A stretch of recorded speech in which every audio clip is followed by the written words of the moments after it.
ሰላም ለእናንተ ይሁን። በመላ ዓለም ያላችሁ ቅዱሳን የእግዚአብሔር ስም የተባረከ ይሁን። ዛሬ በድጋሚ በፊታችሁ የቀረብኩት እግዚአብሔር በልቤ ቃል አስቀምጧል። ይህም ቃል የመዝሙረ ዳዊት ምዕራፍ 128 ከቁጥር 1 ላይ ያለው ቃል አካፍላችኋለሁ። እንዲህ ይላል፣ እግዚአብሔርን ለሚፈሩት በመንገዶቹ የሚሄዱት ሁሉ ይባረካሉ ይላል። እግዚአብሔርን ለሚፈሩት በመንገዶቹ ሁሉ የሚሄዱት ሁሉ ምን ይሆናሉ? ይባረካሉ ይላል። ከቁጥር 4 ላይ ደግሞ እግዚአብሔር የሚፈራ ሰው እንዲሁ ይባረካል ይላል። ማንን የሚፈራ ሰው? እግዚአብሔርን የሚፈራ ሰው እንዲሁ ይባረካል።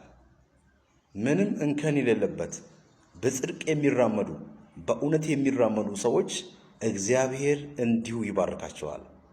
በክርስቶስ ኢየሱስ በማመናችን በሰማያዊ በረከት ተባርከናል። በምድር ደግሞ 100 እጥፍ እግዚአብሔር ይባርከናል። ማንን ስትፈሩት? እግዚአብሔርን ስትፈሩት። ነጋዴዎች በንግዱ፣ ሰራተኛው በሥራ ቦታ ሁሉ ላይ፣ አገልጋዩ በአገልግሎቱ፣ በተሰማራችሁበት ቦታ ሁሉ እግዚአብሔርን ፍሩ። በመንግስት መስሪያ ቤት በተለያዩ መስሪያ ቤቶች ውስጥም የምትሰሩ እግዚአብሔር እንዲህ ይላችኋል፣ እግዚአብሔርን ፍሩ፣ እኔን ፍሩ ይላችኋል። እግዚአብሔርን የሚፈሩት በመንገዶች ሁሉ የሚሄዱት የተባረኩ ናቸው። ቁጥር 4 ላይ እንዲሁ ይባረካሉ ይላል። ለመባረክ ትፈልጋለህ? እግዚአብሔር የእጆችን ሥራ እንዲባረክ ትፈልጋለህ? እግዚአብሔር በአገልግሎት እንዲባረክ ትፈልጋለህ? እግዚአብሔርን ፍራ። እግዚአብሔርን ፍሩ። እግዚአብሔርን ፍሩ። እግዚአብሔርን መፍራት በተግባራችሁ አሳዩ። በሥራ ቦታ አሳዩ። በንግድ ቦታ አሳዩ። በተለያዩ አገልግሎት ዘርፍ ውስጥ የሚታገለግሉ ሁሉ በአገልግሎታቸው አሳዩ። ተግባር ይጠይቃል። እግዚአብሔርን የሚፈራ ሰው ከክፉ ይርቃል።